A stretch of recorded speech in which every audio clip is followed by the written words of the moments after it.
The prince of Elbaf, Loki will destroy everything. इसे सुनने के बाद एक्साइटमेंट तो आती है, बट सवालों के साथ, बहुत सारे सवालों के साथ। इन सारे सवालों को जन्म हुआ था चैप्टर 1130 के साथ, और ये चैप्टर एक रियल मास्टरपीस था। इसमें छोटी से छोटी डिटेल पर ध्यान रखा गया था। इसमें इतने सारे हिंट के साथ हमारे सवालों के आंसर दिए गए थे कि जिन्हें सुनने के बाद तुम्हें मजा ही आ जाएगा। इस वीडियो में हम कई सारी चीजों के बारे में बात करने वाले हैं, लाइक लोकी की पावर, क्यों लोकी को वुल्फ से एसोसिएट किया जा रहा है, और किंग हेराल्ड कौन था, उसकी जगह पर ओडिन क्यों नहीं है, लूफी वर्सेस लोकी कैसा होने वाला है।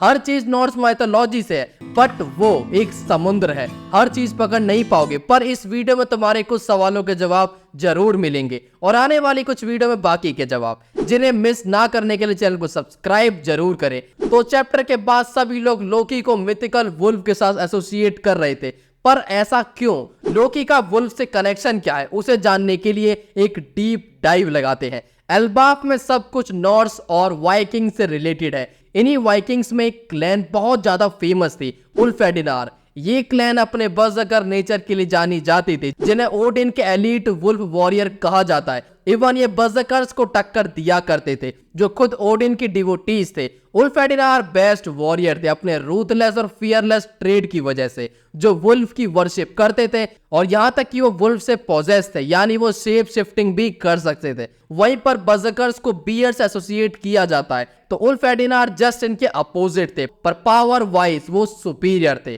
चैप्टर 1130 में हमने वुल्फ्स को देखा, जो उस पूरे फॉरेस्ट में थे और स्ट्रॉयड का पीछा कर रहे थे। इसी पैनल पर लूफी एक रोर के बारे में बताता है, जो काफी टाइम से वो फील कर रहा है। ये रोर वुल्फ की नहीं थी, लोकी की थी, और ये बस रैंडम नहीं था जो बस उसकी पावर को शो कर रहा था। नॉर्स माइथोलॉजी में एक वर्ड है हैवरिंग, मीनिंग रोरर। ये शब्द लोकी, हेल और फेनरिन से ही कनेक्टेड है। ओल्ड नॉर्स में लोकी को दी रोरर भी कहते थे। तो क्या लोकी किसी तरह से वुल्फ से डायरेक्ट कनेक्शन रखता है, लाइक वो वुल्फ का एम्बॉडीमेंट हो? अब ये जानने के लिए हमें जाना पड़ेगा नॉर्स, स्वीडन और डेनमार्क से सीधे ग्रीस की तरफ, यानी ग्रीक माइथोलॉजी में, जहां पर किंग लाइकोर पहला वेयरवुल्फ था। उसने अपने ही बेटे को मार दिया था और ज्यूस को वो सर्व करता था, पर ज्यूस ने लाइकोर को वेयरवुल्फ में बदल दिया और उसके सारे बच्चों को मारकर सिर्फ नेक्टोमस को जिंदा करता है, जिसे लाइकोर ने मारा था। और ज्यूस, जिसपे खुद वेयरवुल्फ की फॉर्म थी, जिसे उसके फॉलोवर्स द वुल्फ ज्यूस कहते थे। इंटरेस्टिंग बात यह है कि लोकी और ज्यूस दोनों के बीच में एक कॉमन फैक्टर है कि दोनों ही स्काई गॉड हैं। लोकी ओरिजिनली स्काई गॉड ही था, और फनी चीज ये है कि उसके बायोलॉजिकल फादर का नाम लोफी था, जो काफी हद तक लूफी की तरह साउंड करता है, या ये एक तरह से मेन सन गॉड और उसकी शैडो को रिप्रेजेंट कर सकता है। हमें लोकी का वुल्फ से कनेक्शन तो पता चला, but what about his eyes? So eyes का स्पेशल होने के दो रीजन हो सकते हैं।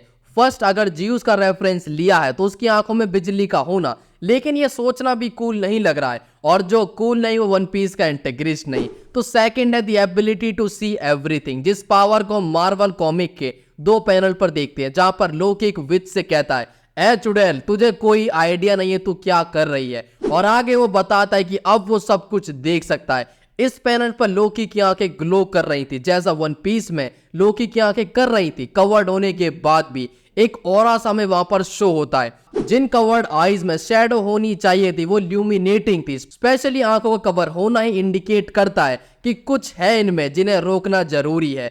अब बढ़ते हैं अपने नेक्स्ट क्वेश्चन की तरफ, जिसे सुनने के बाद सभी का दिमाग चटक गया था कि लोकी खुद को सन गॉड क्यों कह रहा है। ये सवाल सभी के मन में आ रहा है कि सभी लोग सन गॉड कैसे हो सकते हैं। मगर अगर मैं ये कहूं कि लोकी सही कह रहा है, लोकी के सन गॉड होने का आंसर छुपा है एस्ट्रोलॉजी में, तो सबसे ब्राइटेस्ट स्टार जो हम रात में देख सकते हैं उसका नाम है सीरियस। जिन लोगों को मेरी तरह स्पेस वगैरह में इंटरेस्ट है वो इसके बारे में जानते होंगे। सीरियस ये वर्ड ग्रीक से ही निकला है, जिसके बारे में हम पहले बात कर चुके हैं। इसका मतलब होता है glowing and scorching. Additionally serious alpha CMA का पार्ट है, जो वुल्फ और डॉग्स को शो करता है। सीरियस कई कल्चर से जुड़ा हुआ है, इवन हिंदू कल्चर से भी, जहां पर स्टार्स को मकर ज्योति कहते हैं, और सबरीमला के इससे रिलीजियस बिलीव भी है। और स्कैंडिनेविया में स्टार्स को लोका ब्रेना कहते हैं, यानी बर्निंग डन बाय लोकी और लोकी टॉर्च। एक कैरेक्टर के लिए इतना डेप्थ तक जाना, जब पढ़ने बैठो तो हर एक चीज रिलेटेड लगने लगती है। और जब सोचो कि किसी राइटर ने एनिमे की स्टोरी के लिए इस लेवल की रिसर्च की है, तो उसकी टीम वर्ल्ड की बेस्ट टीम है।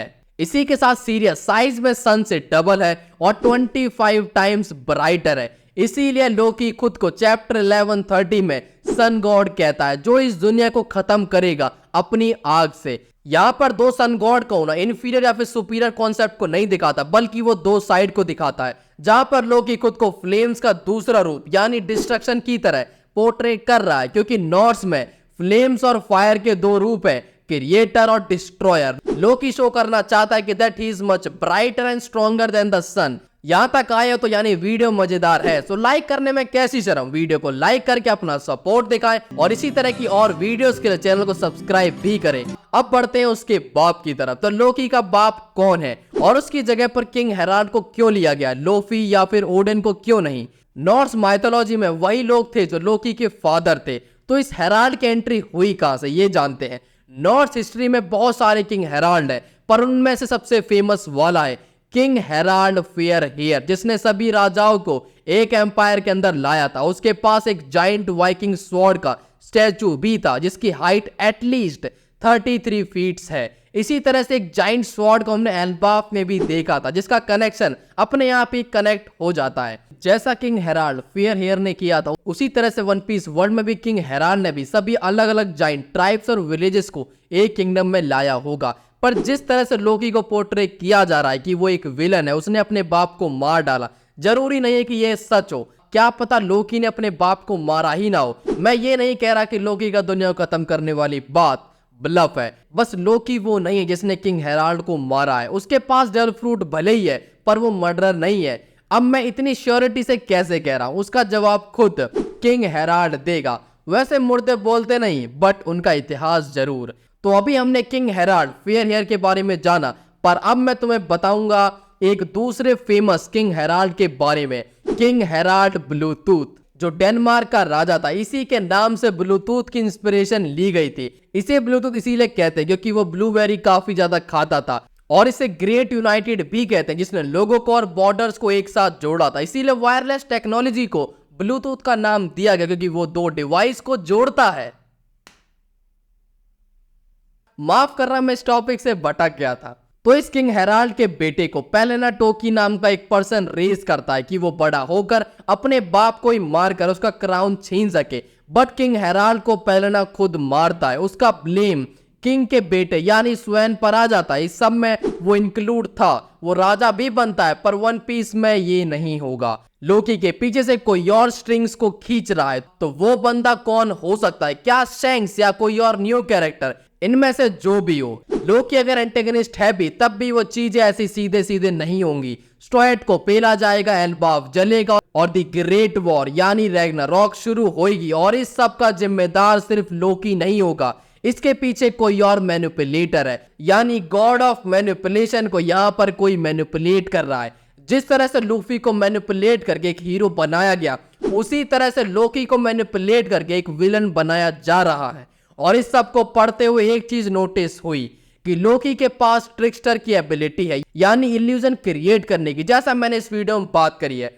तो उससे इम्यून एक ही बंदा है, दी गॉड उसाप, जो किसी भी तरह की ट्रिक्स में नहीं फंसता। ना पेरोना कामयाब हुई थी, उसाप ने शुगर का भी इंसुलिन स्पाइक कर दिया था, और उसने फेक स्ट्रॉइड को भी एक नजर में पहचान लिया था। तो माइट भी उसाप उस एबिलिटी का काउंटर हो। इस तरह से वो ब्रेव वॉरियर ऑफ सी बन जाता है और बाकी लोगों की मदद भी कर सकता है। लोकी की ट्रिकस्टर गॉड एबिलिटी अनस्टॉपेबल है और अनप्रिडिक्टेबल भी। ओडा सिर्फ लोकी की ओरिजिनल एबिलिटी तक सीमित नहीं रहेंगे, बल्कि वो एबिलिटी बिल्कुल लूफी की एबिलिटी की तरह वर्क करेगी। अगर हम ध्यान से देखें तो लूफी क्या करता है, इमेजिनेशन को रियलिटी बनाना, जिसका मतलब ही रियलिटी को चेंज या फिर बेंड करना है। वहीं पर सेम टाइप ऑफ एबिलिटी लोकी के पास भी है। वो रियलिटी को बेंड कर सकता है, बस एक डिफरेंट टाइप से। वो इवेंट्स को मैनिपुलेट करता है। बस इतना ही नहीं, वो लोकी अदर डेविल फ्रूट एबिलिटी को कॉपी भी कर सकता है, जिसके साथ भी उसका एनकाउंटर होगा वो एबिलिटी को सिर्फ देखकर ही मिमिक कर सकता है, इवन फुल पोटेंशियल पे। एक रियल ट्रिकस्टर वही होता है जो मास्टर ऑफ मिमिक्री भी हो। तो नीका वर्सेस नीका कब पॉसिबल है? किस वे में sun god versus sun god present किया जा सकता है? ये सवाल एक बार खुद से पूछो। लास्ट टाइम हमने इक्वल फुटिंग की बैटल को कब देखा था? The whole cake island arc में, जहां पर काटाकुरी वर्सेस लूफी हुआ था। और ये इक्वल फुटिंग इसलिए भी लगी थी क्योंकि दोनों की पावर सेम थी, एबिलिटी सेम थी, दोनों खुद को स्ट्रेच कर सकते थे। इस छोटी सी डिटेल ने उस बैटल को मेमोरेबल बना दिया था। इसी तरह से दो सन गॉड की बैटल सेम टाइप की एबिलिटी के साथ ज्यादा इंटेंस लगेगी, वरना वो वन साइडेड हो जाएंगी। इस टाइप की एबिलिटी के साथ लोकी को अनस्टॉपेबल कहना एकदम परफेक्ट है, क्योंकि उसकी एबिलिटी लोकिया, पैरामीसिया और जोन तीनों टाइप को शो करती है। कुछ भी कहो पर लूफी वर्सेस लोकी अनअवॉइडेबल है। इसके हिंट्स हमें ओडा ने पहले भी दिए थे, लाइक चैप्टर 478 का टाइटल था Luffy versus Luffy. In other words Nika versus Nika. Luffy Nika form लेता है, बोनी भी अगर आइलैंड पे उसे मिमिक कर सकती है, बट लूफी वर्सेस बोनी नहीं हुआ था, वो एक साथ लड़ रहे थे। पर एल्बाफ वेव नीका वर्सेस नीका होगा, क्योंकि लोकी लेगा नीका की फॉर्म बाय शेप शिफ्टिंग और हिज मिमिकिंग एबिलिटी। इसी 478 चैप्टर में हम ओर्स को देखते हैं। इसे गैको मोरिया ने चेन करके रखा हुआ था, उसी तरह से लोकी भी चेन किया हुआ है। लूफी वर्सेस ओर्स हुआ था, तो अब लूफी वर्सेस लोकी भी होगा। तो इस फाइट में सबसे बड़ा नुकसान किसका होने वाला है? क्या स्ट्रॉयड्स का? कई लोगों का मानना है कि कोई स्ट्रॉयड निपट जाएगा, बट नहीं, नुकसान सिर्फ प्रॉपर्टी होल्डर का होता है, टेनेंट का नहीं। यानी नुकसान होगा एल्बाफ के लोगों का। वो जिस ट्री को इतना ज्यादा रिस्पेक्ट करते हैं वो जलकर खत्म हो जाएगा। यानी यग्ड्रेसिल ट्री अकॉर्डिंग टू नॉर्स लोर रैग्नारोक यानी एंड ऑफ द वर्ल्ड में यग्ड्रेसिल एक क्रूशियल रोल प्ले करता है और वो जलकर एक बॉनफायर बनकर रह जाता है। इस सन गॉड शोडाउन की फाइनल बैटल फाइनल डिस्ट्रक्शन के लिए कैटलिस्ट की तरफ वर्क करेगी, जिसमें एल्बाफ काफी हद तक डिस्ट्रॉय हो जाएगा। एक न्यू एरा की शुरुआत भी होगी, जिस एरा के लिए सभी खुद को पुश कर रहे हैं या फिर ओल्ड जनरेशन खुद को सेक्रीफाइस कर रही है। So conclusion is old era is ended. अब टाइम आ चुका है न्यू एरा का, न्यू बंदों का, उनके राइज होने का। सो क्या तुम भी न्यू एरा में बिलीव करते हो? क्या ये ओल्ड एरा को सरपास कर पाएंगे या फिर ये सब कुछ एक बंदे पर टिक कर रह जाएगा? तुम सभी के कमेंट से ये चीज डिसाइड करेंगे, new era versus old era. That's all from my side. मिलते हैं जल्दी एक और नई वीडियो के साथ। और वीडियो तो मैं कैसी लगी कमेंट्स में जरूर बता रहा हूँ। लाइक और सब्सक्राइब करना ना भूलें। इसी के साथ हमारे एक सेकंड चैनल भी है जहां पर हम ब्लीच और अदर एनिमी को कवर करते हैं, तो उसे भी एक बार चेकआउट करें, वीडियोस को देखें और सपोर्ट दिखाएं अपना।